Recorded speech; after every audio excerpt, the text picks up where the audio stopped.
Hello, it's Fleur here from Rocks and Chains. Welcome to my YouTube channel. So today we're going to show you how to make this beautiful graduated Byzantine necklace. As you can see, it graduates from small sizes all the way down to these really big chunky jump rings in the middle. So what I'm going to do now is just going to pop a little slide up to show you what materials you're going to need. But also I'm going to put a link in the description of this kit that's available to buy on my website. So let's just have a quick look what we're going to need and then we'll get started.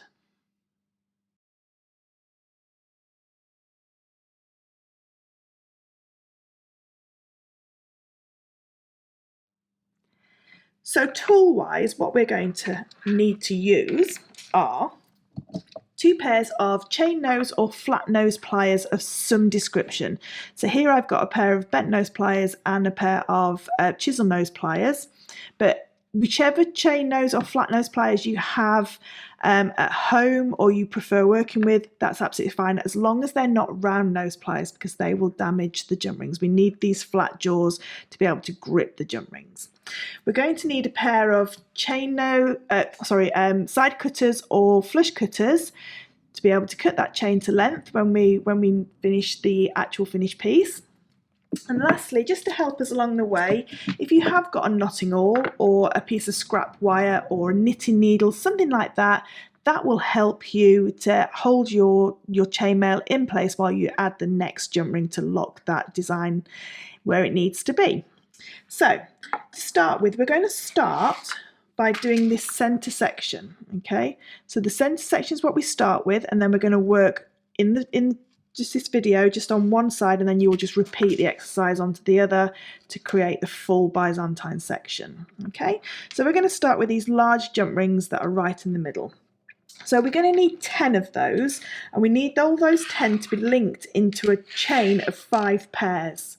Okay, so taking my 2 pairs of pliers, I'm right-handed, so my dominant hand is my right hand, my non-dominant hand my left hand, so whichever way you're working around, I will say dominant and non-dominant rather than right and left. So what we're going to do to start with is we're going to pre-close 6 of our large jump rings, and we're going to open 4 of them. So with one open jump ring, I'm going to add on 4 closed jump rings. Okay, now with the benefit of these bent nose pliers is I can now hold that steady in my non-dominant hand and use my dominant hand just to bring that jump ring back together and twist it together.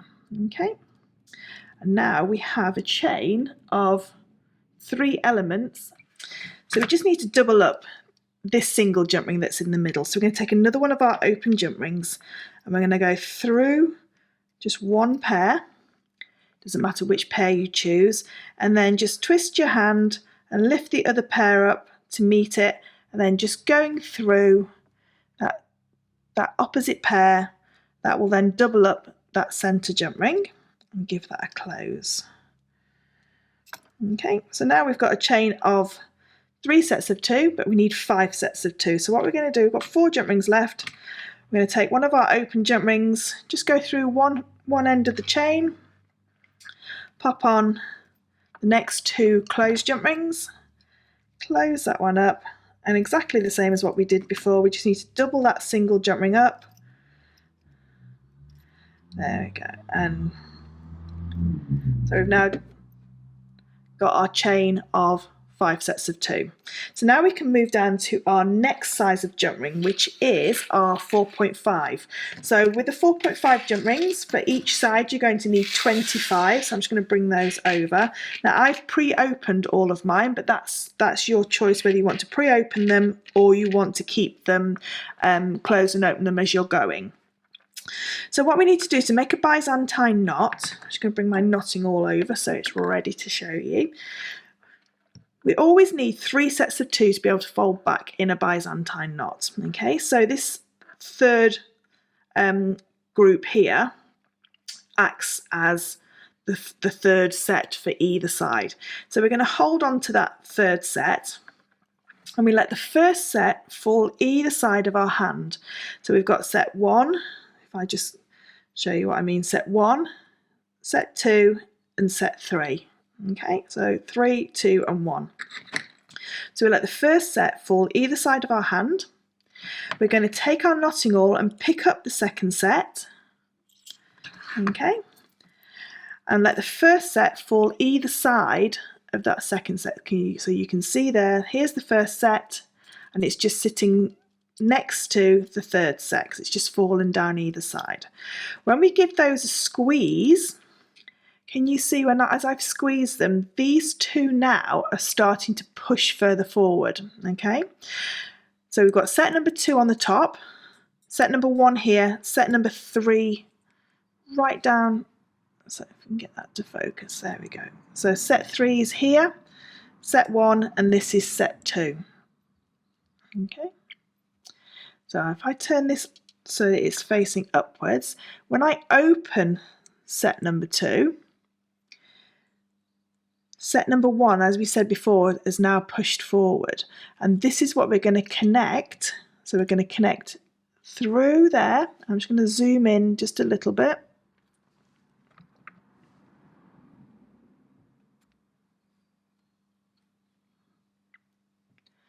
And just get that to focus.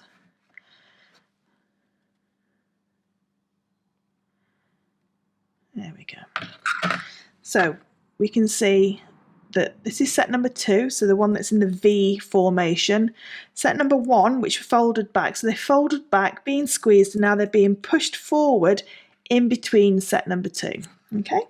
Now, because of the design that I've designed this necklace, I've put 3 of our 4.5 jump rings in this spot. Okay, so I've usually with Byzantine you would only use 2, but just for a design feature on this first section, I've added 3 jump rings. So I'm going to go ahead and add those 3 jump rings. Now, please forgive my closures because I'm trying to do this a little bit quicker for demo purposes. Usually if this was a finished piece of jewellery that I was making, I'd take a lot more time on these closures, making sure that they're nice and flush and that you can't feel any scratches or any sort of like misalignment with your jump rings. Okay, so I've now got 3 jump rings in that space. I'll just close you up a little bit better.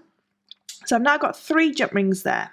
Now, as we said before, for Byzantine, we always need 3 sets of 2 to be able to fold it back.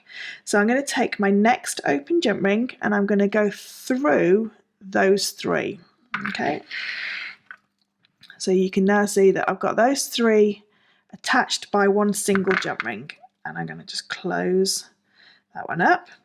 And then I need just one more to then attach in to make my next pair.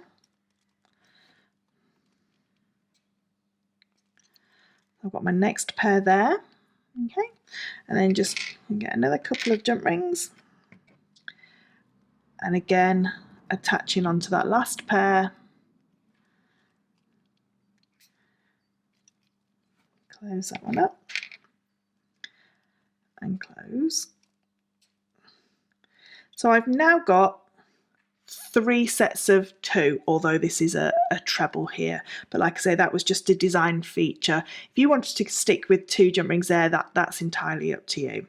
And then yet again we can do our Byzantine knot. So we would let the first pair fall either side of our hands, picking up the second pair with our knotting awl or our piece of scrap wire, and we give those a squeeze.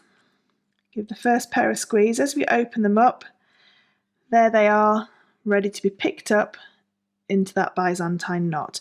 Now, if you have put 3 jump rings here, what you will find is this very first pair that's going on to this section will be just a little bit tighter to go in, just because that's taken up a lot of the room. You can see that jump ring pair number 2 is being forced out a little bit. So just be mindful of that, but it's still very easy to get them into place. So there's one. Again, holding it steady with my non-dominant hand, and then just closing the jump ring with my dominant hand.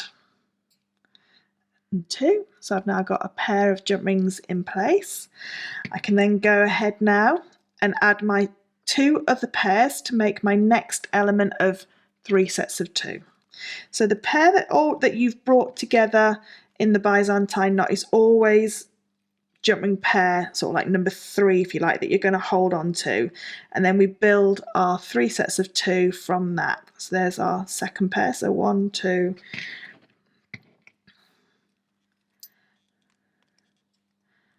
and the third one, there's 1 and 2. So again, we've now got our 3 sets of 2, so we can then go ahead, fold the first pair back so it's sitting either side of jump ring pair number 3, open up the second pair. If you want to at this point, you can add your knotting awl. I'll just bring some jump rings over to my right side so they're easier to put in place. So we've now got our little Byzantine knot, which isn't held in place yet because there's no jump rings to hold it in place, but it's been held together in our hands, or on your knotting awl if you've left it on there. And again, going through, picking up jump ring pair number 1, so it's sitting within jump ring pair number 2. Add on 2 jump rings, so you've got a pair of jump rings there, and that's now locked that Byzantine knot in place. And then going ahead and adding another 2 pairs. So what we're going to do is we're going to carry on doing this until we've finished all 25 of our 4.5 jump rings. So I'm just going to carry on popping these in.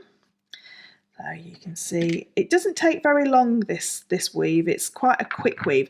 Now this is probably one of the slowest ways of showing you as well. There is a speed weaving way, which probably we'll be doing a video on, and when we do a pure Byzantine video, I can show you how to speed weave, where we keep some of our jump rings, we pre-close them before. So there's 1 jump ring to hold that knot in place. So you saw there that I just folded those jump rings back and created that knot. So now we're down to our last 4 jump rings. Okay, so we've only got 4 jump rings left, but as you can see, we haven't got full unit here of the Byzantine.